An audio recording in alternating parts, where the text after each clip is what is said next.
The New England Patriots head west this week to a place that has become one of the toughest places in the NFL to play, CenturyLink Field in Seattle. The Seahawks are an excellent home team, 2-0 at home this year, 4-1 against the number in their last 5 home games.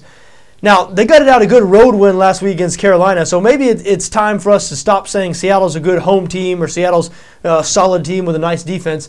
Maybe it's time to just accept the fact that this Seahawks team is a good team, period.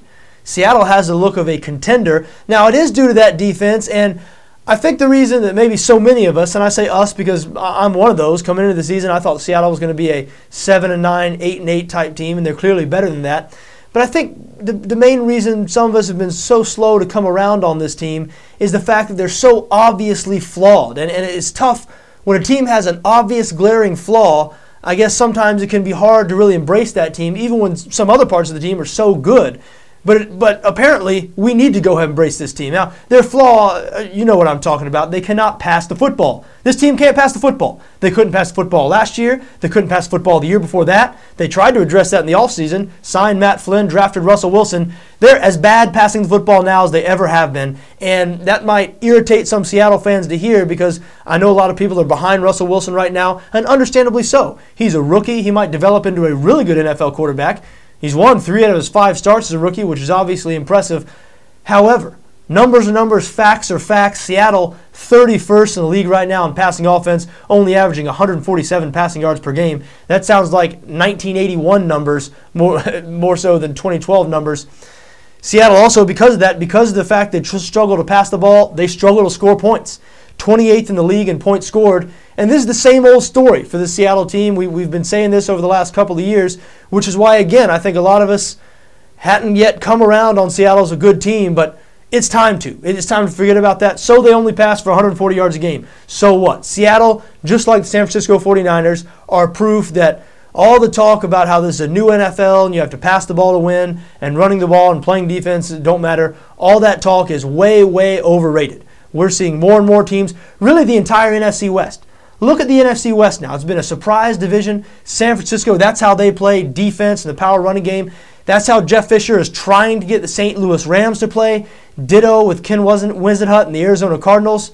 And this Seattle Seahawks team, limited on offense. Once again, they don't score much. They can't pass the ball. The best defense in the National Football League, #1 in total defense, in the top 5 in every major statistical category.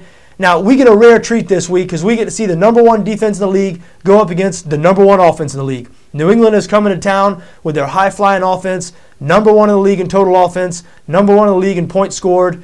Now, this Seattle defense is a tough physical unit, and we know that if there's been any criticism over about the New England offense over the last few years, and really, how do you criticize this offense? They're just so good. Tom Brady is so good. They're as close to a dynasty as we have in today's NFL, but any criticism over the last few years, sometimes this offense has looked or been called a little finesse.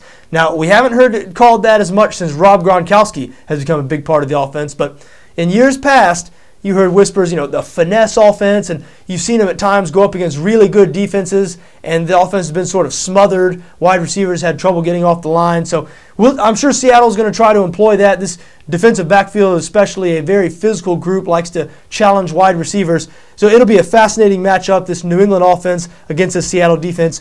New England currently installed as a 3.5-point road favorite in this game on BETDAQ, 45 the total. Tough not to lean towards the Patriots here. Public money in Vegas flowing towards the Patriots this week. Not a surprise, being that in the end, we're talking about Tom Brady versus Russell Wilson. We're talking about one of the all-time greats versus a rookie who is 31st in the league right now in passing yards per game. And if the quarterback position is as important as we all say it is, as we all like to make it out to be, and if passing the ball is, if this new NFL, if this is really the thing, and passing the ball is all that matters, and playing defense and the running game are secondary. And make no mistake, last year that's what a lot of people were saying. And they were pointing to teams like the New Orleans Saints, the Green Bay Packers, and the New England Patriots as prime examples that you don't have to be good on defense, you don't have to run the ball. And there's a lot of merit to those arguments. But now, like I said, the NFC West, I think we're starting to see the rise of some teams going back to old school smash mouth football. And make no mistake, this game Sunday will be new school versus old school. I'm staying far, far away from this game. Because, yeah, it's hard for me, impossible for me, I guess, at this point, to back Russell Wilson when he's against Tom Brady. I've seen it too much out of this New England offense. I've seen it too much this year. I mean, the offense, Brady looks like he's in his prime. This New England offense looks as good as ever. I mean, despite the beginning of the year, people saying Brady might be past his prime and maybe New England might be slipping on offense after the injury to Aaron Hernandez, after Wes Welker, the first couple of games did not appear to be as involved. Well, those fears were unfounded. This offense, excellent. But I'm not going to bet against Seattle at home either. Seattle has taught me a couple of lessons over the last couple of years about underestimating this team at home. Sure, it's easy to look at this game and say, New England. It's easy to look at Seattle almost any week and say, how are they going to score? I like the other team, but you'd be mistaken. You'd be making a mistake if you do that too often. This Seattle Seahawks team, it's time to accept this is a good team. They have the same record right now as New England Patriots. Both these teams 3-2. After Sunday, if they can push around and dominate this New England offense and run the ball right down the Patriots' throat, which you know is the Seattle game plan, we might be saying, unbelievably, that the Seattle Seahawks are a better team than New England. Who knows? We'll see.